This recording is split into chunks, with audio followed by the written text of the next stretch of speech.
voir comment effectuer une formule si. La formule si est très utilisée dans le but où on cherche à comparer quelque chose et à faire afficher une valeur différente en fonction d'un résultat qui peut être différent.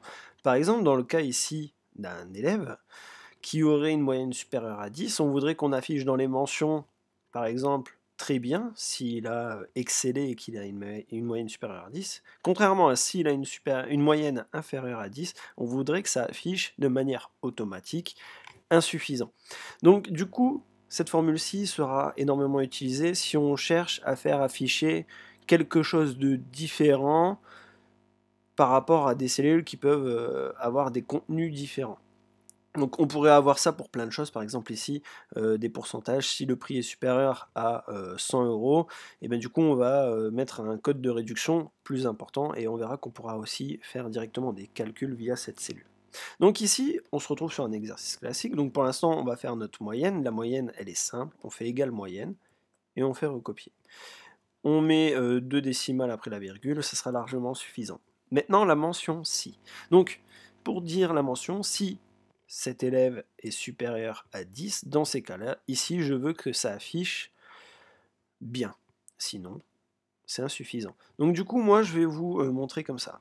Par défaut, pour rentrer une formule, on va dire égal si. Je vais faire exprès de la tronquer. Et donc du coup, notre logique, ça va être quoi? Ça va être la moyenne, si elle est supérieure à 10, dans ces cas-là, qu'est-ce que je vais afficher? Dans ce cas, je vais dire bien. Donc je vais faire ça, bien. Sinon, insuffisant.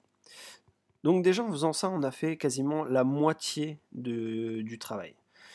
Donc là, il pense que c'est une formule, mais voilà. Donc maintenant, on va essayer de transcrire ça en version Excel. Alors, par défaut, vous pouvez faire fx et utiliser le si, et du coup, il va vous dire qu'est-ce que c'est votre test de logique. Donc le test de logique, c'est ce qu'on va chercher à comparaître. Dont le résultat, vous voyez, est toute valeur ou expression dont le résultat peut être vrai ou faux. Donc là, on va être dans le cas où la moyenne, on demande à ce qu'elle soit supérieure à 10, donc on écrit 10. Si la valeur est vraie, dans ces cas-là, je vais écrire bien. Sinon, je vais écrire insuffisant. Maintenant, on va s'attarder un petit peu sur la façon dont c'est présenté ici. Donc on a vrai, on peut le voir au niveau de la barre de formule, donc notre test de logique. Ici, bien est écrit entre guillemets parce qu'on cherche à le faire écrire un texte et non pas juste une cellule. Et ici, insuffisant, donc il va le mettre une fois que j'aurai fait terminer. Vous voyez, ici, on a bien du coup les guillemets qui apparaissent de chaque côté. Admettons, on aurait voulu faire apparaître un chiffre ou bien faire un calcul, on n'aurait pas eu besoin de mettre les guillemets. Maintenant que ça c'est fait, je fais ma poignée de recopie, et vous voyez bien, une fois qu'il voit que cette cellule-là contient bien quelque chose au-dessus ou en dessous, il affiche ce qu'on lui a demandé. Voilà, donc là, on peut mettre en forme, et on passe au suivant. Maintenant, ici, on a une réduction. Donc j'avais dit, si c'est au-dessus de 100 euros, alors on va appliquer la réduction 1, sinon on va appliquer la réduction 2. Donc du coup, je vais le faire. Si, et je vais l'écrire cette fois-ci, et on voit bien ici test de logique. Donc qu'est-ce que c'est notre test de logique? On va chercher à voir si le prix est supérieur à 100 euros. Donc du coup, je prends mon prix, ici ça peut se modifier. Donc c'est une variable, donc c'est pour ça qu'on sélectionne la cellule et pas juste mettre le nombre de la chose, surtout qu'on va chercher à faire une poignée de recopie, donc du coup pour nous ça va nous faciliter de sélectionner la cellule. Si le prix est supérieur à 100 euros, dans ces cas-là, et vous voyez bien pour passer à la formulation suivante, la valeur si vraie, je vais faire un point virgule. Et automatiquement, il bascule en gras la valeur si vraie. Donc maintenant, ma formule, ça va être d'afficher le code de réduction 1. Donc du coup, moi, je l'ai directement sur une case à part, donc je vais cliquer dessus pour l'afficher. Sinon, je vais afficher ma réduction 2. Sachant qu'on est sur une formule qu'on va vouloir recopier, ici, les deux vont descendre en même temps. Donc on va penser tout de suite à figer nos cellules, donc F4. Ou si vous êtes sur un ordinateur portable, FN, la touche FN avec F4. On fait entrer. Effectivement, ça a l'air de fonctionner. C'est en dessous de 100 euros, du coup c'est 2%. Ici c'est au-dessus, c'est bien 5%. Maintenant, mon prix de réduction. Donc, pour calculer une réduction, si je fais par défaut ça, le prix fois ma réduction, il va m'afficher directement la réduction. mais elle n'est pas directement déduite de mon prix. Donc du coup, je retourne sur ma formule, et ce que je vais faire tout bêtement, c'est que je vais faire mon prix moins ma formule. Et là, on voit que directement 70 euros, 78,40 €, donc ça a bien retiré les 1,60 qu'on avait calculé avant.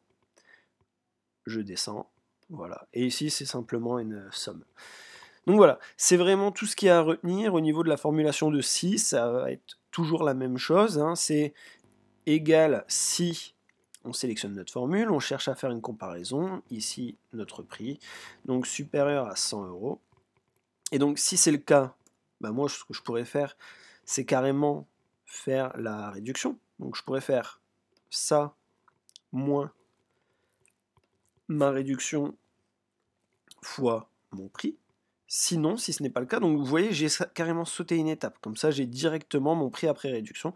Sinon, si c'est pas le cas, bah, du coup, je vais juste afficher le prix. Donc, bah non, ce que je vais faire, c'est que si c'est pas le cas, je vais faire, bah, du coup, ça. Je vais faire le prix moins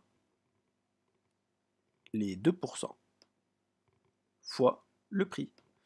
Du coup, je ferme ma parenthèse, ça fait un peu plus long, mais au final, c'est juste une formule ici qu'on retrouvait déjà là.